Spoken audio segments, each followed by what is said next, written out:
Austin Childress here, the custodial custodian. Just wanted to talk to you about the different ways that you can go about starting a window cleaning business. Maybe you're just starting out, or you just want to get more business in general to, pay the bills. Basically, what you can do is first, obviously, you have to have either the equipment, and if you don't, then what you're going to have to do is go and work for somebody that has the equipment. You can work for them as an employee, or you can work for somebody as a subcontractor. Now, the difference between the two is you're either W-2'd or you're 1099'd, meaning you either pay your own taxes or you have a business that you actually work legitimately for as an employee. Now, from there, what you're going to need to know is basically the difference is when you're an employee, they pay for all this materials and equipment and all that stuff, and there's different laws, and of course all this shouldn't be considered any legal advice, but now I live in California, so the laws here may be different in different states. uh, But as a employee, I know that you have to be getting paid twice as much as what minimum wage is for the employer to require you to have your own equipment. Now, as an employee, you're not going to be able to, start your own business unless if you start saving up, get your own equipment, learns the ins and outs of the business. Which is basically what I've been doing over the last 10 years. I've tried, working with people, training people. Right now I'm going solo, working by myself, trying to get to the point where I can have actual employees versus having subcontractors go out and do my work.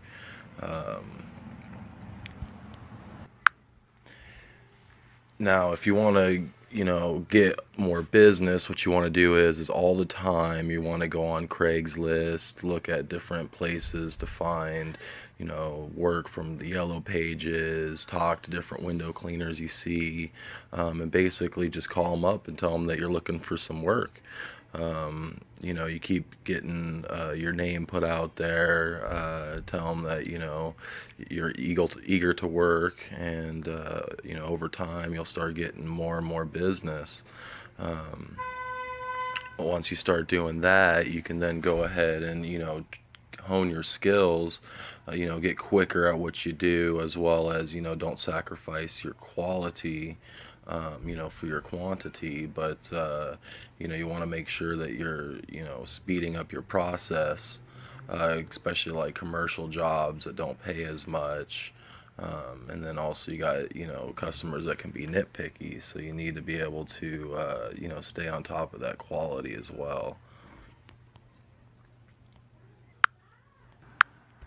After doing this for a while, you'll start to realize that different companies that you work for, whether you're employed or subcontracted, each business does, things differently. They may have different kind of accounts.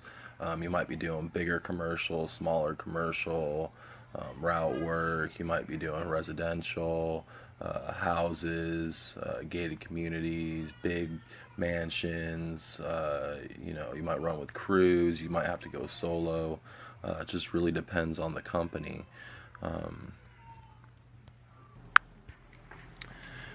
Now, going back to being a subcontractor, basically, as a subcontractor, you will get work from other companies who have the accounts, and you have to sustain to what the account wants. Now, the company you get the work from cannot basically tell you how to do your work, what time you have to show up. That's all indicated by the account. Now that's a gray water in this area. A lot of companies will have their subcontractors wear their uniforms, do the job a certain way, wash the screen a certain way, and technically that's not really legal. It has to be okay with the other party as well.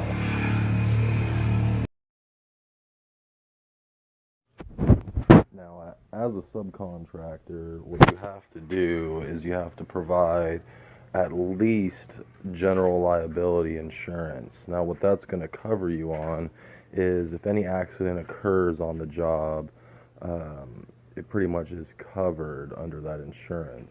Let's say, your ladder, best scenario I can give is your ladder falls, breaks a window, and the glass injures, a bystander. Now they'll go ahead and cover the window as well as the hospitalization costs and all that kind of stuff of the bystander. Now having that general liability insurance now allows you to go out and be a subcontractor, as an insured subcontractor. But first things first, what you're going to need to do is there's multiple ways to start a business.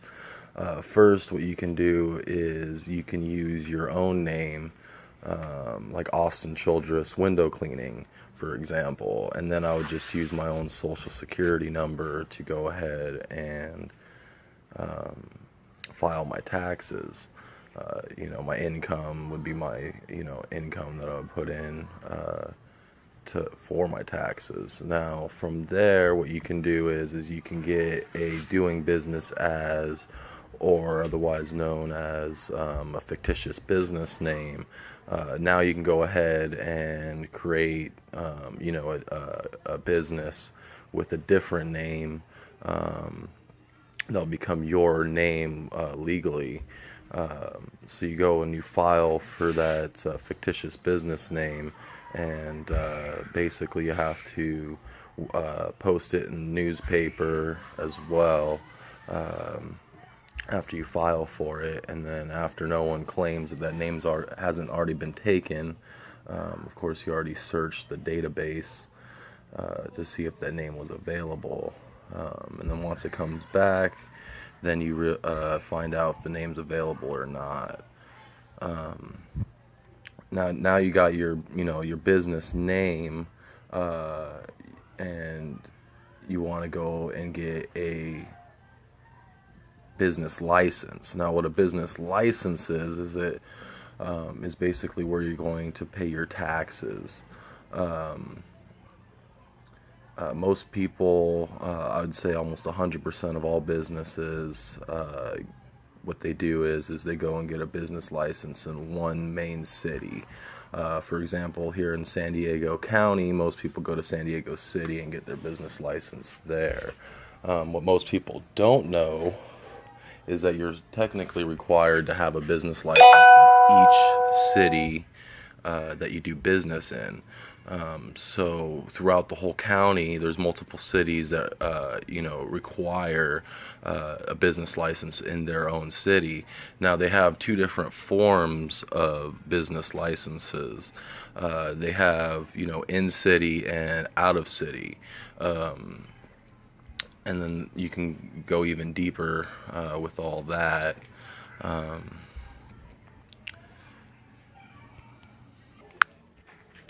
So now you have your business name, and you legally are able to pay your taxes. Now what you can do before you get your business license is also get an employer identification number, EIN. And you file that through the federal. Basically what they'll do is now instead of using your social security number, you now use your EIN instead when you file your taxes. There's different forms of business that you can create. You have your sole proprietorship, as well as partnership, and then you start getting into incorporation. And in the incorporation section, there's the newest one, limited liability. I'm sorry, an LLC. Yes, limited liability corporation, which is the most popular these days. Basically, it's one of the easiest ways to incorporate your business. Now, you also have an S corp and a C corp. There might be others, but once you start getting into the S corp and then the C corp, you're starting to go into like big corporations versus a small business. Where you have, heads at the top that are a council and they have to vote for things and stuff like that. So, depending upon what you choose, whether you're going solo, starting your own business, or you got a business partner who's helping invest or helping with the knowledge side of the business or whatever it is, pick out, if you're going to go with the regular business structure or if you're going to incorporate. Now, the difference between the two is that if something happens, something goes wrong, basically, they can go ahead and sue you directly instead of, if you're incorporated, then that kind of puts a shield over your assets personally. By having that incorporation, now it's a different entity from yourself, so you're getting income from that different source. So if anything goes wrong, basically all the assets of the business might be at stake, but at least your personal assets are safe. So that's a big thing, especially running a small business, trying to get employees out there. Something goes wrong. That's why you definitely want to have that general liability insurance at a minimum. Then once you start going into having employees versus subcontractors, you're going to have,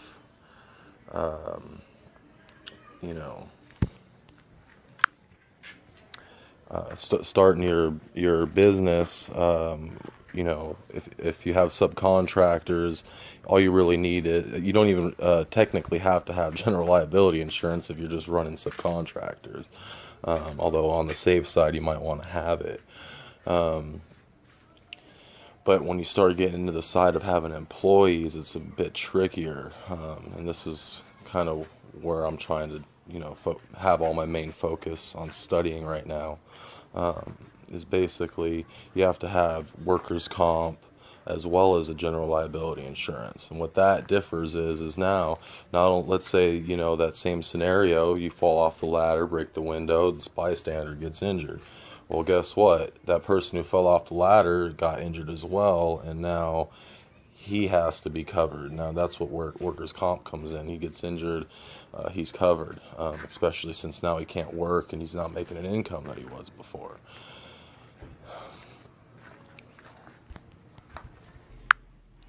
Now the problem with workers' comp is that I find, so you have to come up with a deposit, a down payment, and then you have to do a monthly payment as well, and that goes off of, I think, like 9 months or something like that, so it's not even a full year.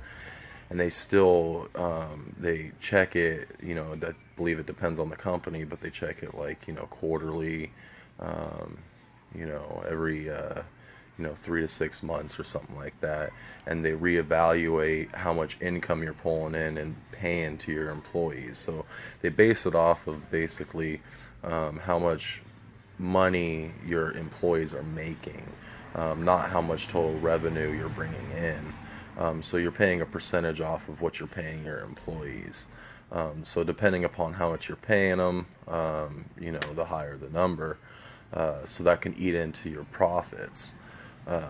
When you start to bid these jobs, you got to be careful, especially, with this in mind. You have to be sure that if you do the job, it's not going to, cost you money. You have to be making money, otherwise it's really not a business.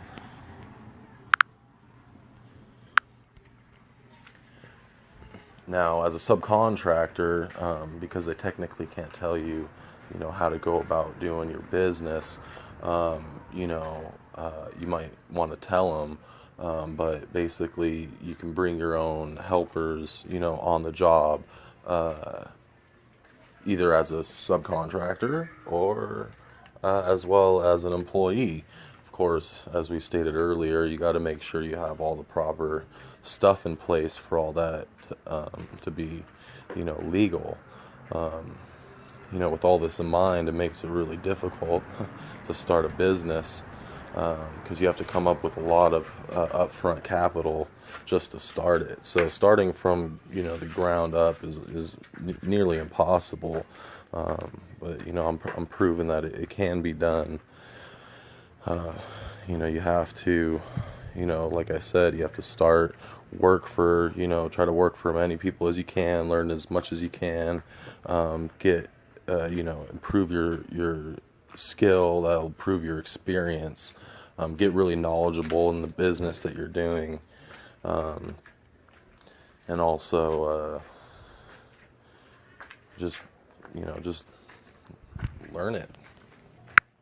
Now, I apologize that all of this info is all jarbled, all over the place. I did this video just so that way I could, go through the thoughts in my head about, how to start this business. And I'll improve, the videos as I go. But at least this is a start. So, with that being said, let's see, where do we leave off? So you got into the industry, you either worked for somebody or you started to work for yourself. Myself personally, I started to work for somebody. I've been 1099 all the way from the get-go, all the way until recently. I'm working for someone as an employee. But I still do all my subcontracting stuff, as my main thing. You got to have your bread as well as your butter, if you know what I'm saying.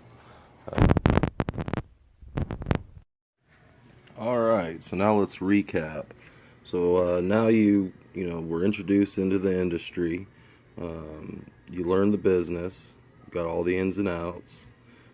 You went ahead and you got a business name, business structure, business license. Then from there, you needed to get the general liability insurance. Now what you need to know is you need to either be working for yourself or you're going to have employees. Usually most people start out, working by themselves. A lot of people, will do that, the rest of their lives. Just depends on the person. So,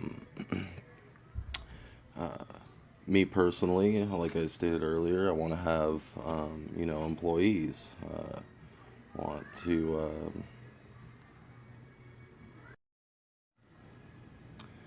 so if you're going to have people working for you, you can have, people work as your subcontractors, in which case, they'll have their own equipment and they'll hopefully be able to know how to do the job. The only thing is everybody does window cleaning differently, so you might get a different result depending upon who you send.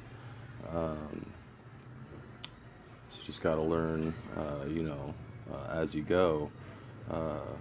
If you have, employees, it makes it a lot easier to be able to set up, systems in place, with training, which would be very important.